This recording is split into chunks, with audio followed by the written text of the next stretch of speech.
حضرت مولا علی شیر خدا رضی اللہ تعالیٰ عنہ روایت فرماتے ہیں، فرماتے دو قسم کے بیٹے ہوتے ہیں، ایک دنیا کا بیٹا ہوتا ہے، ایک آخرت کا بیٹا ہوتا ہے۔ فرمایا دنیا کے بیٹے نہ بننا، آخرت کے بیٹے بننا۔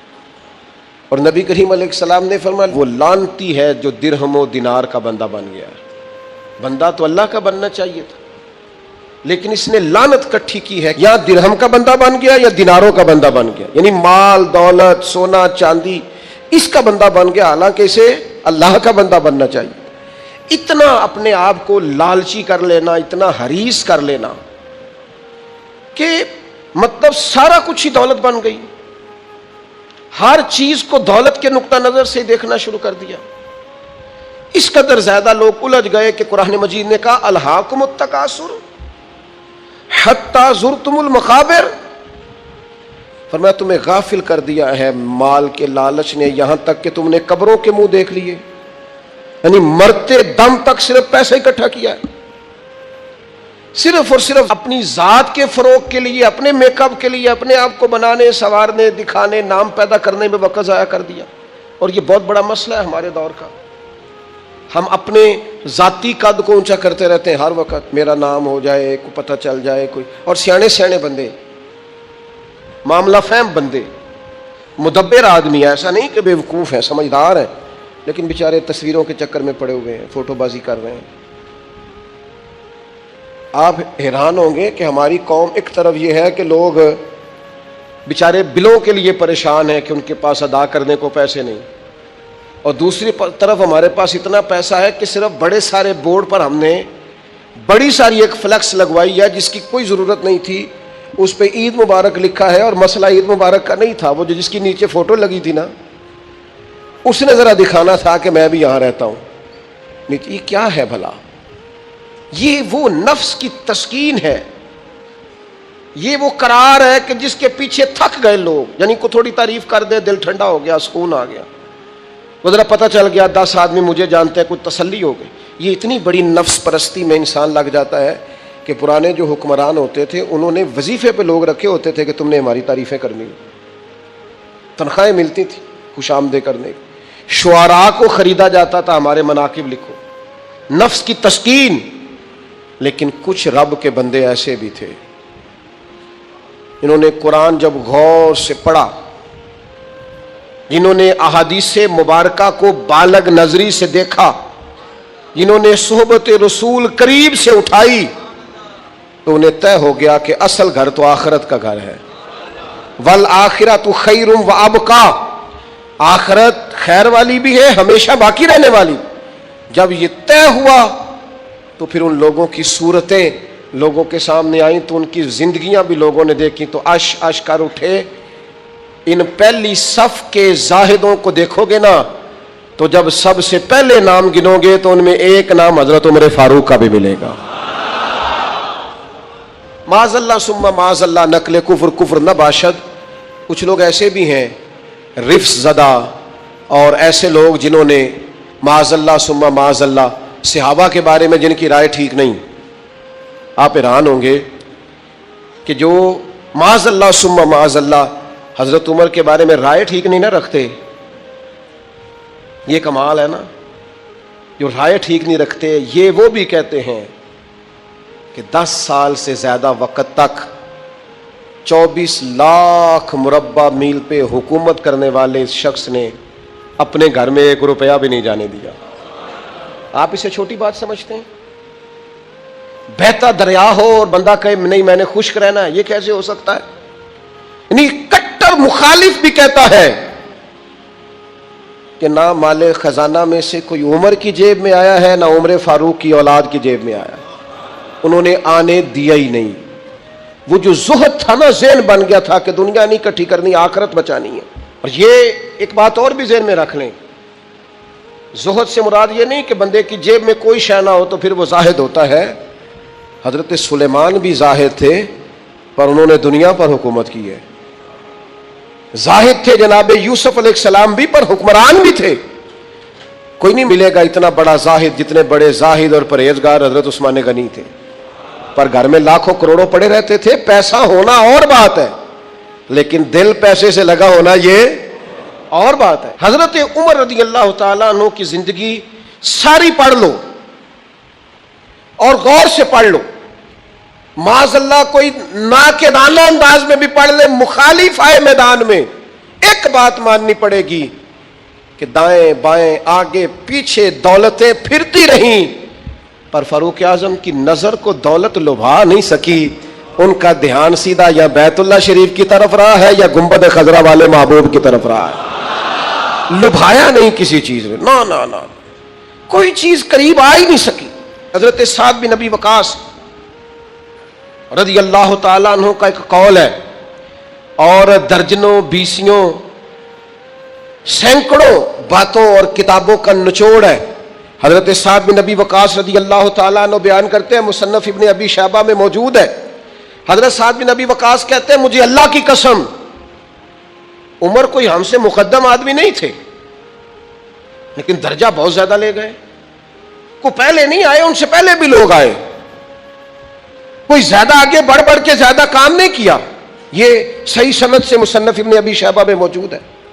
حضرت سعد بن ابی وقاص کہتے ہیں اللہ کی قسم ایک بات تھی جس کی وجہ سے عمر صاحب سے آگے نکل گئے، حضور وہ کیا؟ فرمانے لگے عمر نے دنیا داری سے دل نہیں لگایا، مال سے، لالچ سے، ہرس سے، ہوس سے دور رہے عمر، ان کی دنیا سے بے رغبتی ان کو آگے لے گئی۔ اور یارو دانش مندان دا کم نہ ہی دل دنیا تے لانا، اس ووٹی تے لاکھ خامد کیتے۔ درویش سے پوچھا حضور، کہنے لگے حضور یہ زمین میری ہے، تو ہنس پڑے، کہنے لگے تیرے سے پہلے کس کی تھی اور تیرے بعد کس کی ہوگی؟ دانش مندہ دا کم نہ ہی دل دنیا تے لانا، اس ووٹی تے لاکھ خامد کیتے، جو کیتا سو کھانا۔ تو کھا جاتی ہے، روز نیا خامد کرتی ہے یہ دنیا، ہر روز نیا حکمران بناتی ہے۔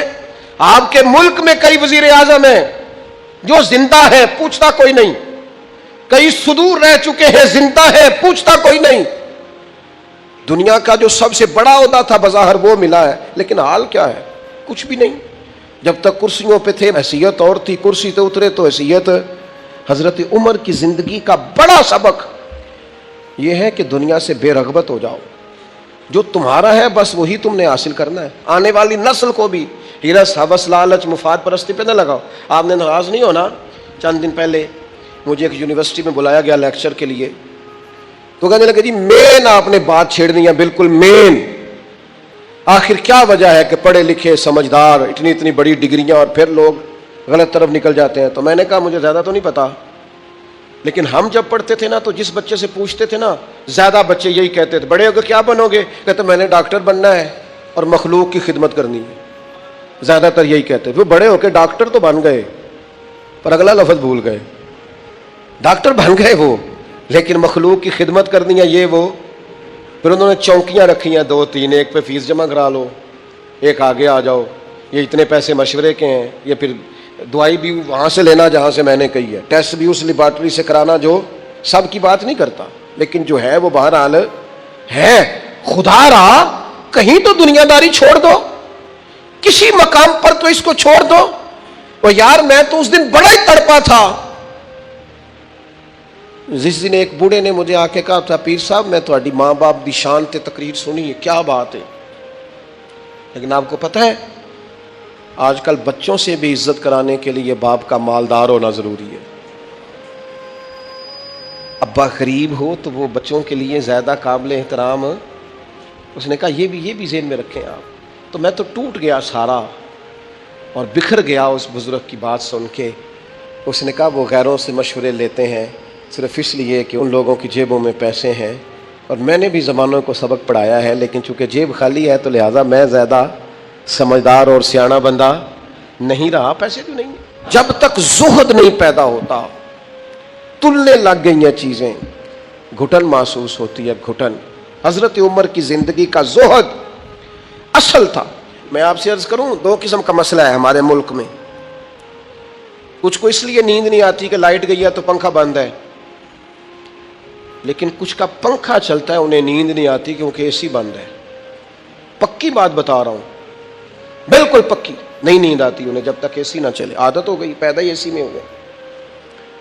دل لگا لیا دنیا سے، مزاج نہیں بھائی، جب تک آپ کی طبیعت میں زہد پیدا نہیں ہوتا۔ اچھا یہ جو غریبی امیری ہوتی ہے نا، یہ بھی احساس سے وابستہ ہوتی ہے۔ آپ کا ذہن بن جائے نا کہ کوئی یار کی سوچے گا، تو پھر آپ گئے کام سے۔ اور اگر سادے کپڑوں میں آپ خوش ہیں نا تو انشاءاللہ کوئی کچھ بھی نہیں سوچے گا۔ اگر آپ غیر مطمئن ہیں تو پھر سارے ہی سوچیں گے کہ پتہ نہیں یار دیکھو کس طرح کپڑے پہنے۔ اور اگر آپ مطمئن ہیں تو انشاءاللہ تعالیٰ کسی بندے کو بھی کوئی پریشانی، کوئی ٹینشن نہیں ہوگی، کچھ بھی نہیں ہوگا۔ آپ کو ہے جتنا بھی اندر معاملہ، آپ سادہ زندگی میں خوش ہیں تو ساری دنیا ہی ٹھیک ہے۔ لیکن اگر آپ ہی بڑے پریشان ہیں کہ یار دیکھو میں مطلب کس طرح کا میں نے لباس پہنا ہے، تو پھر حالات خراب ہیں۔ معروف تابعی ہیں حضرت عبید بن عمیر رضی اللہ تعالیٰ عنہ، وہ فرماتے ہیں میں نے حضرت عمر کو نا جمرات کی رمی کرتے دیکھا۔ ہم اپنے لفظوں میں کہتے ہیں شیطانوں کو کنکر مارنا، حج کے موقع پر کہتے ہیں میں نے جمرات کی رمی کرتے دیکھا حضرت عمر کو 11-12 ذی الحج کو، وہ کنکر مار رہے تھے تو میں ان کے پیچھے تھا، تو صرف پشت پر نا 12 پیوند لگے ہوئے تھے کپڑوں، صرف کمر میں نے دیکھی کیونکہ صرف پشت میری جان 12 پیوند لگے تھے۔ لیکن فرماتے ہیں جب انہوں نے رخ میری طرف کیا تو جلال وہی تھا جو حضرت عمر کا ہونا چاہیے۔ میں بڑی دفعہ کہتا ہوں، مجھے پھر کہہ لینے دو، یار روب کپڑوں کا نہیں ہوتا، کردار کا ہوتا ہے۔ آپ کپڑوں سے روب ڈالنا چاہتے ہیں، بڑے بڑے موبائل ہاتھوں میں پکڑ کے روب ڈالنا چاہتے ہیں، بڑی گاڑیوں سے اتر کے روب ڈالنا چاہتے ہیں، کوئی نہیں ڈلتا۔ اب تو بھائی دنیا ایک سے ایک بڑھ کر ہے۔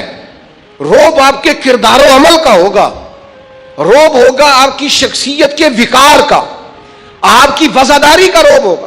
حضرت عمر رضی اللہ تعالیٰ عنہ کی زندگی میں جو زہد تھا، اچھا انہوں نے بہت سارے گورنروں کو پکڑا، کہا تو ریشم کا لباس پہنتا ہے یا تو نے مال بنا لیا ہے، چلا ادھر۔ اور جب بھی کسی کو گورنر بناتے تھے پہلے لسٹ بناتے تھے اس کے پاس کیا کیا ہے، اور وہ لسٹ اپنے پاس رکھ لیتے تھے۔ 6 مہینے سال میں اگر اس کے مال میں اضافہ ہوتا تو فارغ کر دیتے۔ لیکن کوئی بندہ انگلی بھلا کیوں نہیں اٹھاتا تھا،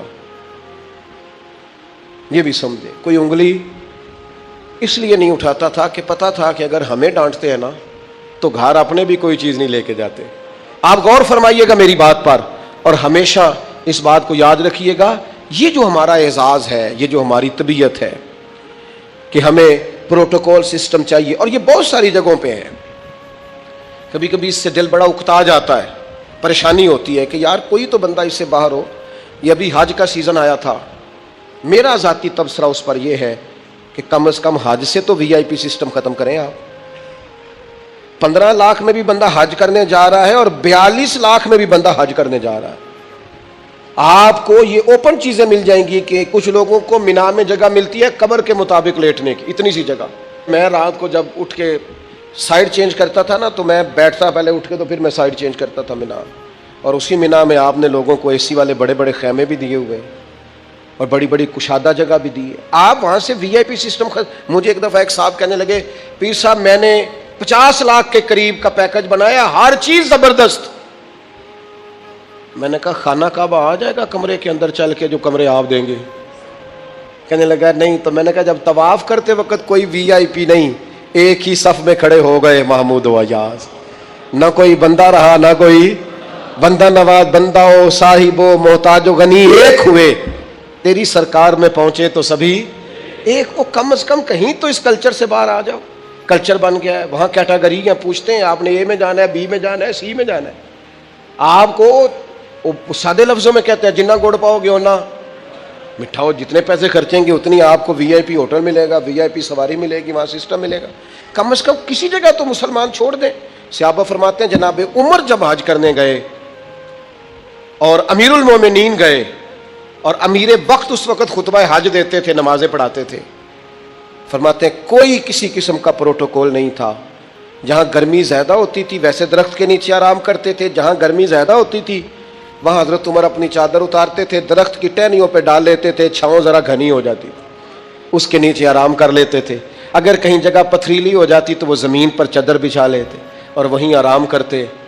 اور ایک نقطہ میرے ذہن میں آیا ہے، میں آپ کی خدمت میں عرض کر رہا ہوں، میرا خیال ہے کہ جب امیر وقت اس طرح کا ٹائم گزارتا ہے تو پھر غریبوں کو بھی غریبی یاد نہیں رہتی، پھر کلچر ہی بدل جاتا ہے ملک کا، پھر کوئی بندہ شکوہ نہیں کرتا، وہ سمجھتا ہے یار مطلب جب ہمارا امیر اس طرح ہے۔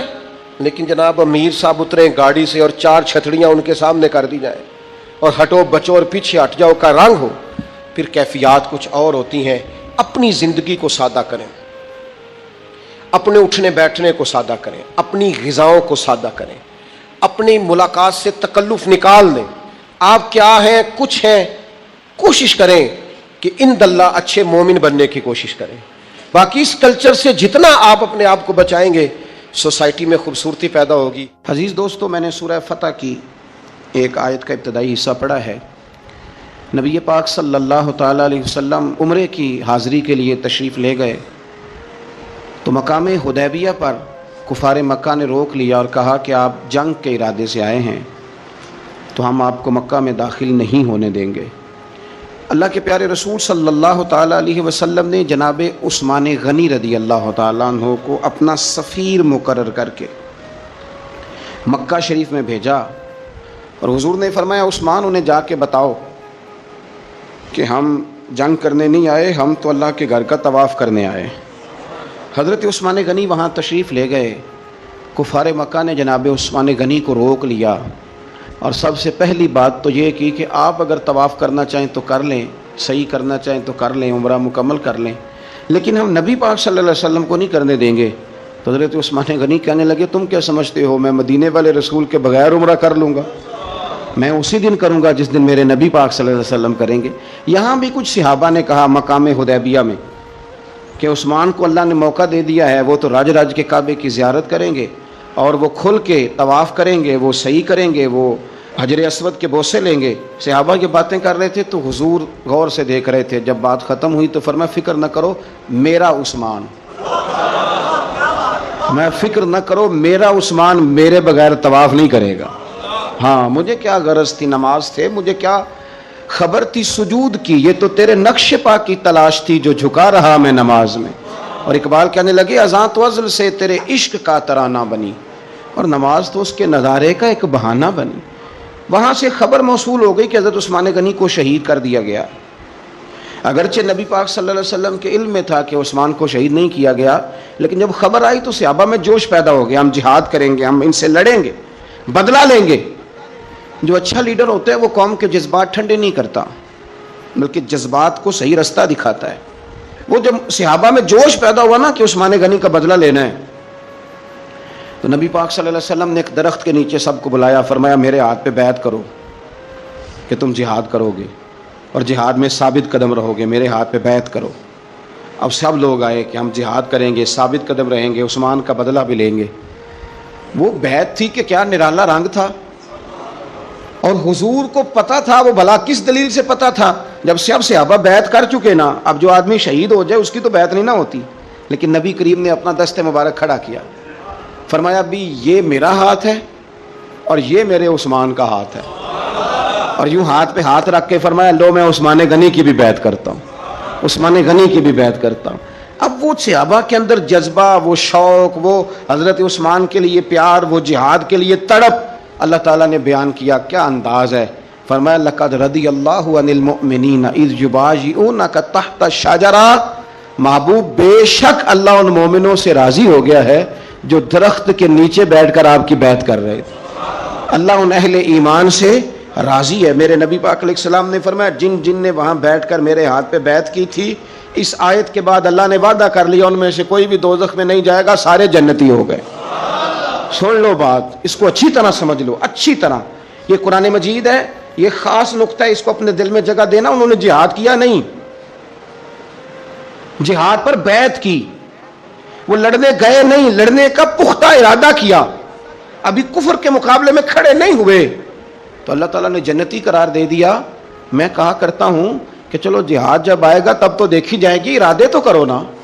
رب تو ارادوں پر ہی جنت کے وعدے فرما دیتا ہے، ارادوں پر ہی۔ ہماری نیتیں ہی نہیں بنتی، ہمارا پروگرام ہی نہیں بنتا، ہمارا کوئی ایسا ذہن ہی نہیں بنتا۔ تو حضرت عثمان غنی کا یہ مرتبہ ہے کہ ان کے تعلق سے اگر میٹنگ بھی بیٹھے، بیعت بھی ہو، تو اللہ تو ان بندوں سے بھی راضی ہو جاتا ہے جو ان کے لیے اکٹھے ہوتے۔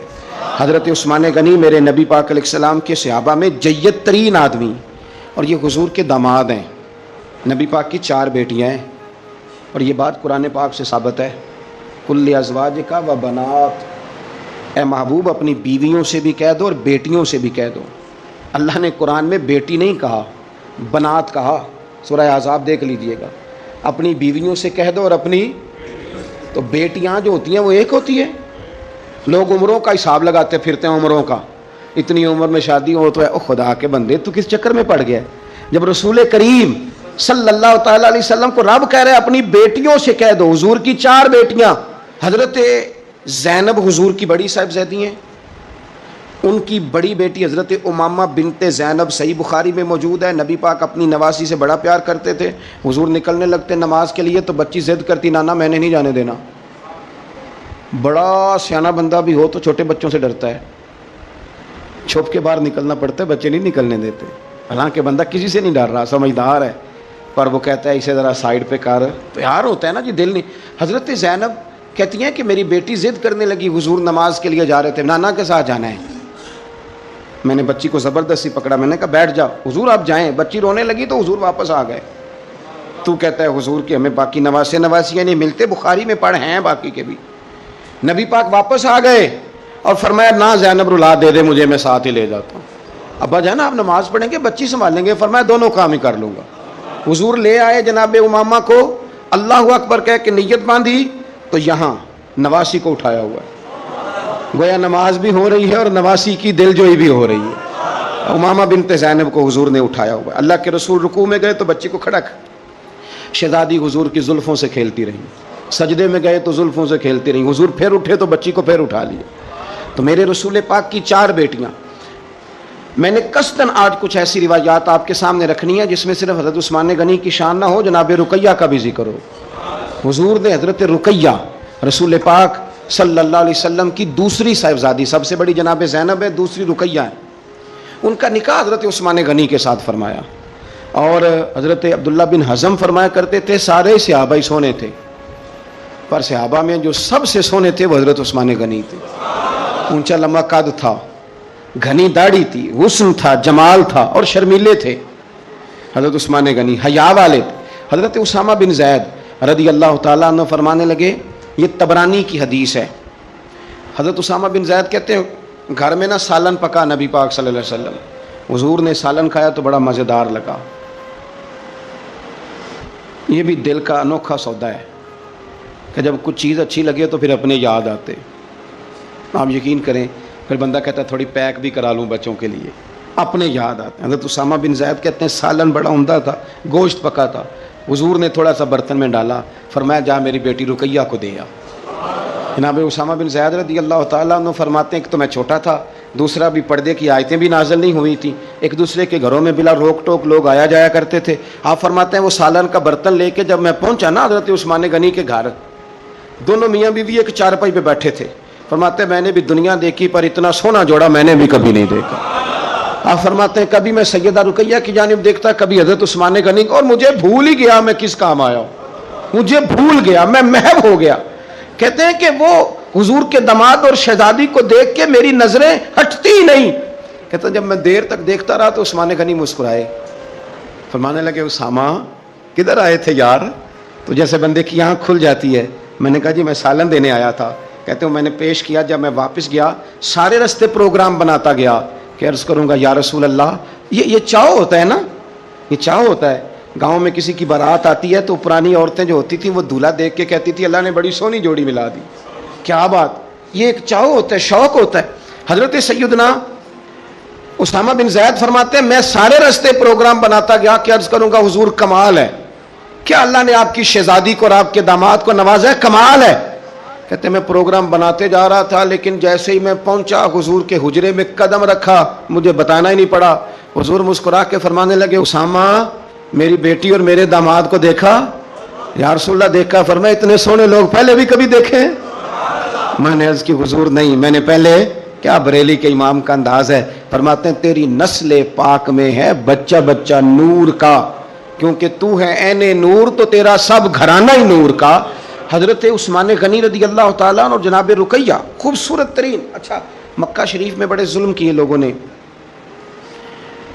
مسلمانوں پہ، مسلمان مجبور ہو گئے ہجرت کرنے کے لیے. ایک ہجرت مدینہ شریف سے پہلے ہوئی تھی، اس کو ہجرت حبشہ کہا جاتا ہے.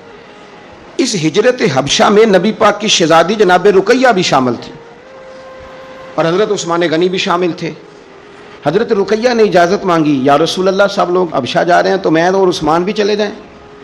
تو نبی پاک صلی اللہ علیہ وسلم نے فرمایا چلے جاؤ, یہاں کافر تنگ کرتے ہیں, وہاں جا کے یکسوئی سے رہو گے. یہ دونوں میاں بیوی چلے گئے, ہجرت کر لی ابشا کی جانب اللہ کے راستے میں. حدیث میں مجمع الزوائد میں جو لفظ ہے نا وہ نرالے ہیں. صحابہ فرماتے ہیں حضور ہر آنے جانے والے سے پوچھتے میری رقیہ کا کیا حال ہے, میرے عثمان کا کیا حال ہے, لیکن خبر نہ کوئی ملتی, حضور پریشان رہتے. صحابہ فرماتے ہیں ایک عورت ایک دن آئی, نبی پاک علیہ السلام نے اس سے بھی فوراً پوچھا بتاؤ نا میرے عثمان اور رقیہ کا کیا حال ہے, ملی ہو؟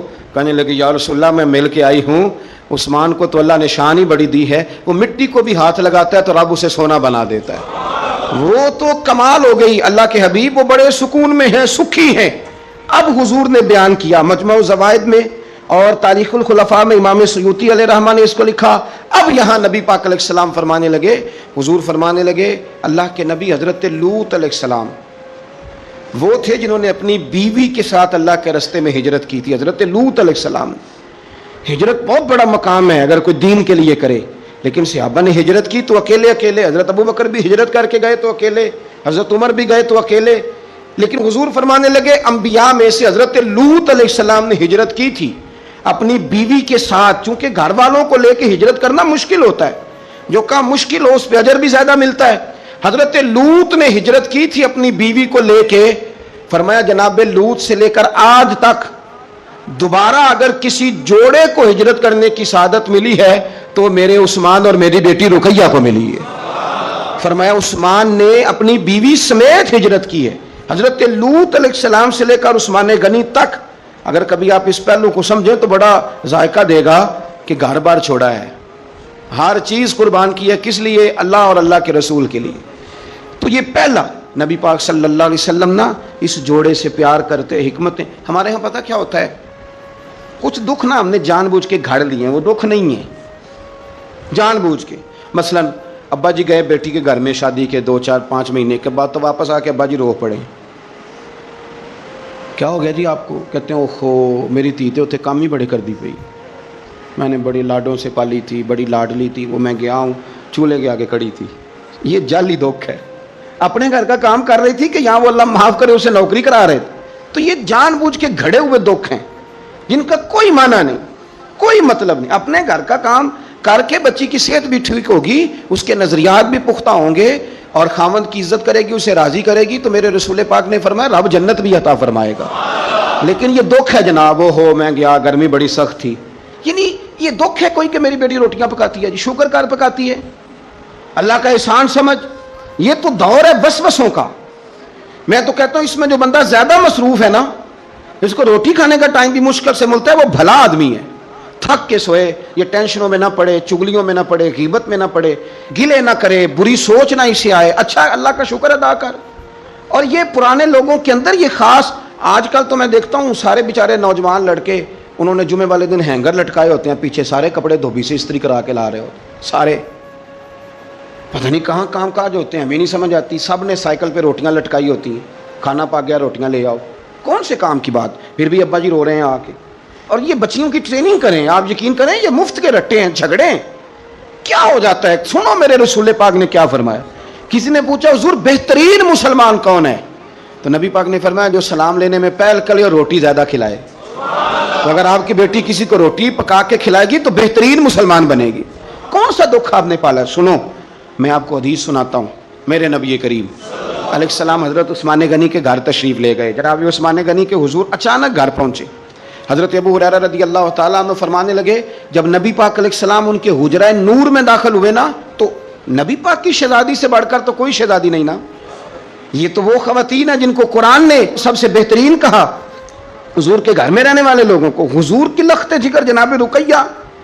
حضرت ابو ہریرہ کہتے ہیں حضور اچانک پہنچے حضرت عثمان غنی کے گھر, تو جناب عثمان غنی چارپائی پہ بیٹھے تھے اور جناب رقیہ اپنے ہاتھوں سے ان کے بالوں میں پانی ڈال ڈال کے ان کے سر کو دھو رہی تھی. یعنی چکی بھی پیسیں جناب رقیہ, لیپا پوتی بھی کریں کچے مکان کو, گھر کا سارا کام کاج بھی کریں, اور اپنے شوہر کے بالوں میں پانی ڈال کر وہ سر بھی دھوئے. حضور پہنچ گئے, جناب عثمان غنی کی نظر پڑی تو جھجک محسوس کی. حضرت رقیہ رضی اللہ تعالیٰ عنہ بھی ذرا ٹھہر گئیں. دیکھو میرے نبی پاک کی تربیت کا انداز. رسول کریم نے کیا فرمایا؟ نبی کریم فرمانے لگے رقیہ اپنے شوہر کی زیادہ خدمت کیا کر. رقیہ اپنے خامد کی زیادہ خدمت کر. فرمایا میرے سارے صحابہ شان والے ہیں لیکن جس نے میرے اخلاق کو سب سے زیادہ دیکھنا ہو وہ میرے عثمان غنی کو دیکھے. یہ اخلاق میں مجھ سے زیادہ مشابہت رکھتا ہے. بیٹی زیادہ خدمت کیا کر اپنے شوہر کی زیادہ. یہ حضور نے تربیت دی. یہ نبی پاک علیہ السلام نے ہمیں بتلایا کہ اس طرح تمہارے گھر بنیں گے, اس طرح دکھ دور ہوں گے. لیکن جب ابا ہی گھر آ کے روئے گا اور اماں ہی بد دعا کرے گی کہ دیکھو میری بیٹی کو کیا حال کر دیا, روٹیاں پکوا تو کیسے گھر چلے گا؟ سمجھیں آپ ان چیزوں. حضور سید عالم صلی اللہ تعالی علیہ وسلم نے فرمایا اور خدمت کر. ایک دن پھر حضور گئے گھر میں تو جا کر کے پوچھا کہ عثمان غنی کہاں ہے؟ تو جناب رقیہ, اب چونکہ حضور نے کہا تھا زیادہ خدمت کر, تو اس دن تو صرف بال دھوئے تھے نا. آج ایک بات بڑھ کے بیان کی. عرض کی یا رسول اللہ میں نے ان کے بالوں میں کنگھی کر کے انہیں باہر بھیجا ہے. آپ ذرا انداز دیکھیے شہزادی کے بات کرنے کا. حضور میں نے بالوں میں کنگھی کر کے بھیجا ہے. حضور مسکرائے, فرمایا رقیہ میں عثمان سے بھی راضی ہوں, پتر تجھ سے بھی بڑا ہی راضی ہوں, میں تم دونوں سے بڑا راضی ہوں. آپ دین اسلام کے اس خوبصورت ترین مزاج کو سمجھیں کہ میرے نبی کریم صلی اللہ تعالی علیہ وآلہ وسلم نے ارشاد فرمایا کہ میں تم دونوں سے راضی ہوں. حضرت رقیہ رضی اللہ تعالی عنہ کے گھر حضور سالن بھی بھیجیں, ان کی ہجرت کی بھی تعریف کریں, ان کے حسن کی بھی تعریف کریں, میاں بیوی کے آپس میں رشتے کو مضبوط کرنے کی بات کریں. جناب رقیہ بیمار ہو گئی. سیدہ رقیہ رضی اللہ تعالی عنہ اس وقت بیمار ہوئی جب میرے نبی پاک صلی اللہ علیہ وسلم بدر کی تیاری میں تھے. حضور تشریف لائے, بیٹی کو بیمار دیکھا تو حضور غمگین ہوئے. حضرت عثمان غنی رضی اللہ تعالیٰ عنہ سے فرمانے لگے عثمان بدر میں ہم دونوں نہیں جائیں گے, یا میں رہ جاتا ہوں یا تو رہ جا. ایک روایت میں حضرت عثمان غنی فرمانے لگے یا رسول اللہ صلی اللہ علیہ وسلم آپ جو فیصلہ کریں مجھے منظور ہے. تو حضور فرمانے لگے میں نے تو کمان کرنی ہے نا, میں جاتا ہوں, تو میری بیٹی کی تیمارداری کر. حضرت عثمان غنی رضی اللہ تعالیٰ عنہ بدر میں شریک نہیں ہوئے. بدر میں گنتی میں لوگ 312 تھے. حضرت عثمان گئے نہیں, پر نبی پاک نے فرمایا عثمان چونکہ میری بیٹی کی تیمارداری کر رہا ہے لہذا وہ بدر میں نہیں بھی آیا, پھر بھی اللہ نے بدریوں میں شامل کر لیا, پھر بھی یہاں شامل ہے. اسے اجر بھی ملے گا, اسے وہ جزا بھی ملے گی, نہ آن کر بھی وہ شامل ہے اس لیے کہ وہ میری بیٹی کی خدمت میں مشغول ہے. حضرت عثمان غنی کی ذرا عظمت تو دیکھنا میرے بھائیوں. حضور جب بدر سے واپس آئے تو جناب رقیہ وصال کر گئی تھی, جناب عثمان انہیں دفن کر کے آ رہے تھے. اب بات آگے چلی, حضرت عثمان بھی غمگین رہنے لگے کہ میرا حضور سے قریبی رشتہ تھا, اب کیا بنے گا. یہ دنیا میں واحد انسان ہے حضرت عثمان غنی کہ کسی ایک شخص کو کسی نبی کی 2 بیٹیوں سے نکاح کرنے کا موقع ملا. حضور نے اپنی چھوٹی شہزادی حضرت ام کلثوم رضی اللہ تعالی عنہ کا نکاح بھی ان کے ساتھ کر دیا. میرے سامنے مجموع الزوائد پڑھی ہے. کچھ لوگوں نے پوچھا یا رسول اللہ آپ نے دوسری بیٹی کا بھی نکاح کر دیا؟ تو میرے رسول کریم نے فرمایا, نبی پاک فرمانے لگے میں نے خود سے نہیں کیا, میں نے اللہ کی وحی کے ساتھ, اللہ کے حکم کے ساتھ ام کلثوم کا نکاح عثمان غنی کے ساتھ کیا ہے. اور فرمایا یہ تو میری دوسری بیٹی ہے نا, میری 40 بھی ہوتی, ایک کے بعد دوسری وصال کرتی رہتی, میں ساری عثمان غنی کے نکاح میں دے دوں. 2 بیٹیوں کا نکاح حضور نے کیا. اب بولے بریلی کے امام اور فرمانے لگے نور کی سرکار سے پایا دوشالہ نور کا, نور کی سرکار سے پایا دوشالہ نور کا, ہو مبارک تجھ کو ذوالنورین جوڑا نور کا. حضرت عثمان غنی سے نا حضور بڑا پیار کرتے تھے. اب ناراض نہ ہونا, میں آپ کو ایک گزارش کرنے لگا ہوں, یہ میری بات یاد رکھنا, کوشش کرنا آپ کا مزاج کبھی کسی بندے کے لیے بوجھ نہ بنے, آپ کی طبیعت کبھی کسی پر بوجھ نہ بنے.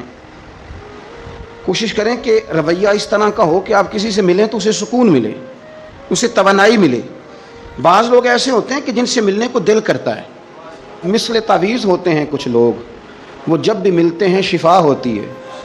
کچھ لوگ ایسے ہوتے ہیں کہ جن سے ملنے کو نا بندے کا دل کرتا ہے کہ کبھی یہ آ جائے نا 2 گھڑیاں, اور وہ جانے لگے تو بندہ اسے کہتا ہے اتنی بھی جلدی کیا ہے, ذرا ٹھہر جائیے. ہاں جی, تو کبھی بوجھ نہ بنے. بعض لوگ ایسے ہوتے ہیں جو دقت کرتے ہیں, بوجھ بنتے ہیں, اور بعض ایسے ہوتے ہیں جن سے ملنے کو دل کرتا ہے. کیا خوبصورت حدیث ہے. حدیث کے راوی سیدہ عائشہ صدیقہ ہیں. بڑی چیزیں میں نے پڑھی حضرت عثمان کے بارے میں، بڑی کتابیں دیکھی، لیکن یہ بات پڑھ کے نا تو کلیجہ بڑا ٹھنڈا ہو گیا۔ پیار بہت سارے لوگوں سے ہوتا ہے یار، یہ تو نہیں ہے نا کہ پیار نہیں۔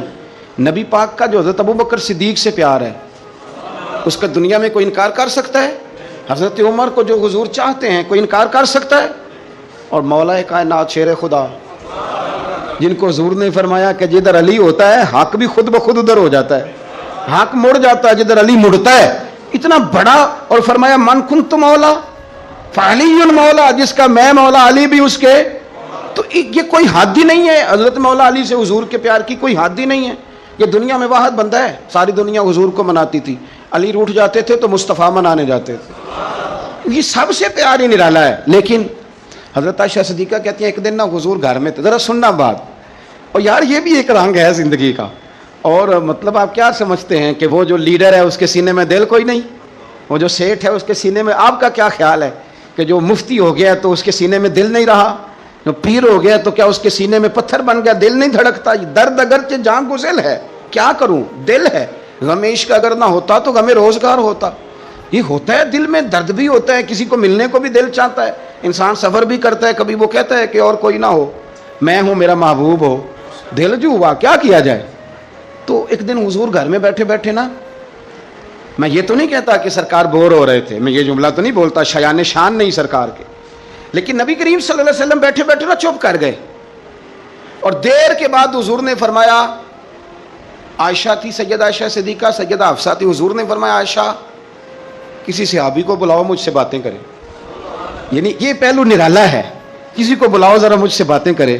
تو جناب عائشہ کہتی ہیں میں نے آؤ دیکھا نہ تاؤ دیکھا، بیٹیاں تو بات ہی باپ کی کرتی ہیں، اور نمبر دوسرا لگ جائے تو پھر بھائیوں کی، چلو تیسرے نمبر پہ میاں صاحب کی بھی باری آئی جاتی ہے، لیکن پہلے یہ دو نمبر یہ ہوتا ہی ایسے۔ تو حضور نے فرمایا کسی کو بلاؤ ذرا مجھ سے باتیں کرے۔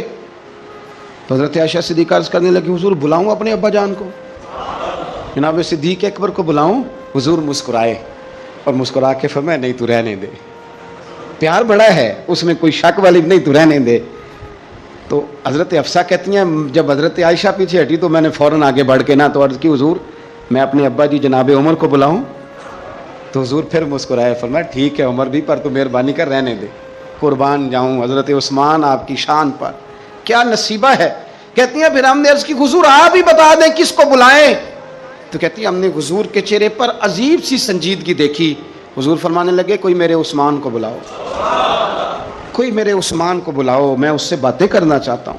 کہتی ہیں پیغام چلا گیا، عثمان آ گئے، پردہ گر گیا، بیویاں اندر چلی گئیں، حضور نے پہلو میں بٹھا لیا، میرے نبی نے ماتھا بھی چوما، حضور نے پیار بھی کیا، اور فرمایا عثمان اس دن ثابت قدم رہنا جس دن لوگ تمہیں شہید کریں گے، عثمان اس دن ثابت قدم رہنا جس دن فتنے اٹھیں گے، اس دن ثابت قدم رہنا جب لوگ تیری قمیض اتارنا چاہیں گے جو اللہ نے تجھے پہنائی ہوگی، فرمایا اس دن ثابت قدم رہنا۔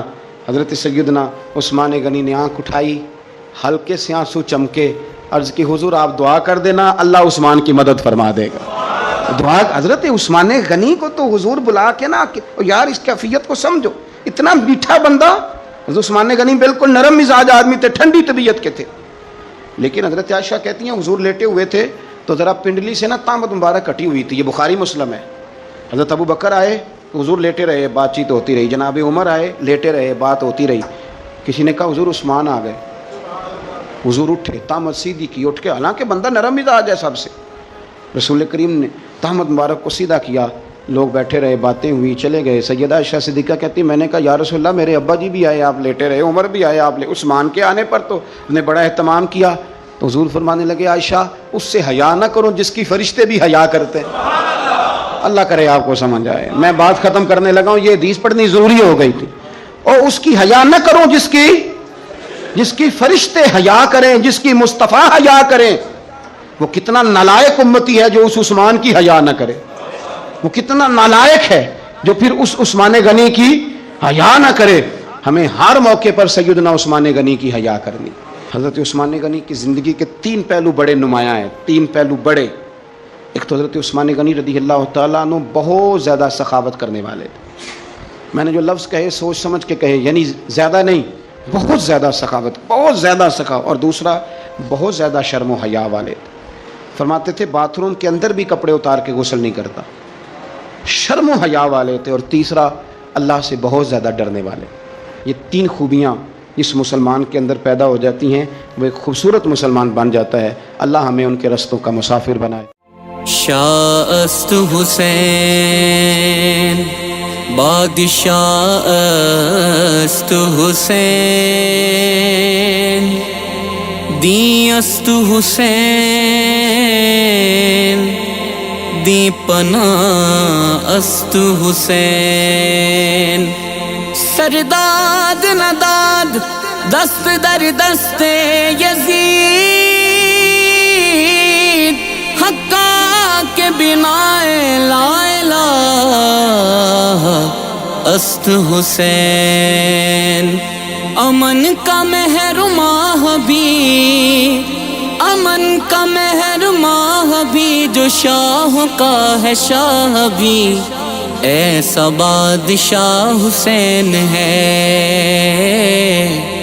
ایسا بادشاہ حسین ہے۔ کرے کوئی جو ہم سری، کسی کی کیا مجال ہے، جہاں میں ہر لحاظ سے حسین بے مثال ہے۔ کرے کوئی جو ہم سری، کسی کی کیا مجال ہے، جہاں میں ہر لحاظ سے حسین بے مثال ہے۔ یہ ہو چکا ہے فیصلہ، یہ ہو چکا ہے فیصلہ، نہ کوئی دوسرا حسن، نہ کوئی دوسرا حسین ہے، ایسا بادشاہ حسین ہے، میرا حسین ہے، میرا بادشاہ حسین ہے۔ سنو سنو یہ دین تو میرے حسین کی پناہ میں ہے، جہاں جہاں یہ دین ہے وہاں حسین حکمران ہے۔ سنو سنو یہ دین تو میرے حسین کی پناہ میں ہے، جہاں جہاں یہ دین ہے وہاں حسین حکمران ہے۔ یہ بات کس قدر ہنسی، یہ بات کس قدر ہنسی، جو کہہ گئے معین الدین کہ دین کی پناہ حسین ہے، ایسا بادشاہ حسین ہے، میرا حسین ہے، میرا بادشاہ حسین ہے۔ دعاؤں میں نداؤں میں جو واسطہ اسے بنائے گا، بہشت کی جو راہوں کا راستہ اسے بنائے گا۔ دعاؤں میں نداؤں میں جو واسطہ اسے بنائے گا، بہشت کی جو راہوں کا جو راستہ اسے بنائے گا۔ نہ واسطے میں توڑ ہے، نہ واسطے میں توڑ ہے، نہ راستے میں موڑ ہے، ایسی سیدھی راہ حسین ہے، ایسا بادشاہ حسین ہے، میرا حسین ہے، میرا میرا بادشاہ حسین ہے. ہدایت حسین پر عمل کرو اے مومنو، رہیں گے ہم بہشت میں، یقین رکھو اے مومنو. ہدایت حسین پر عمل کرو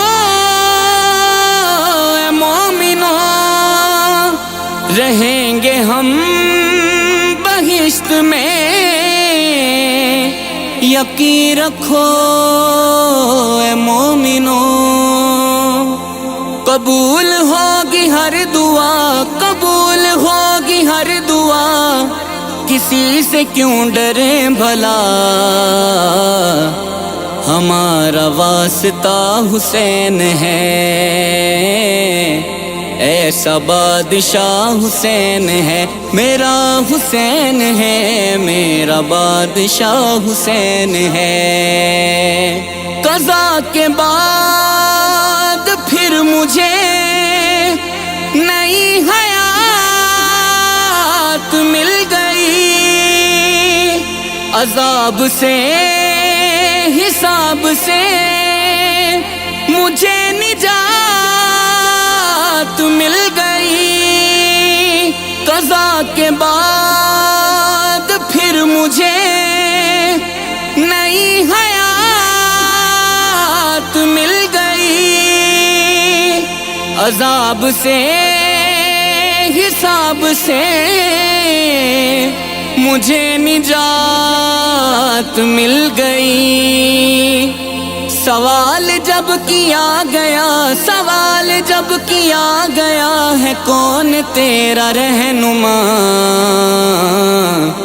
تو میں نے کہہ دیا حسین ہے. ایسا بادشاہ حسین ہے، میرا حسین ہے، میرا بادشاہ حسین ہے.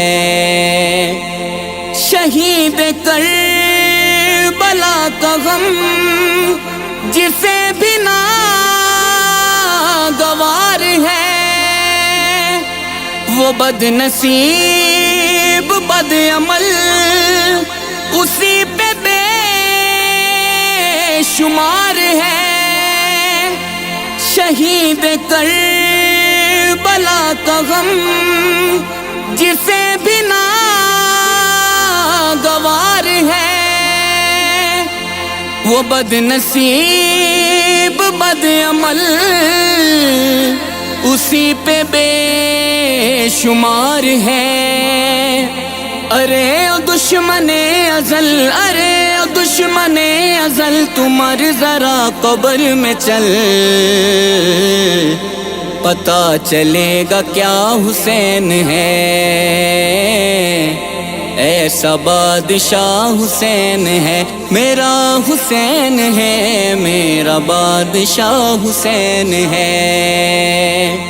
کرے گا جو مخالفت غم حسین کی یہاں، وہ ہوگا حشر حشر میں الحفیظ و علامہ. کرے گا جو مخالفت غم حسین کی یہاں، وہ ہوگا حشر حشر میں کہ الحفیظ و علامہ. جہاں بھی چھپتے جائے گا، جہاں بھی چھپتے جائے گا، کہیں بھی بچ نہ پائے گا، کہ ہر جگہ میرا حسین ہے، میرا حسین ہے. ایسا بادشاہ حسین ہے، ایسا بادشاہ حسین ہے.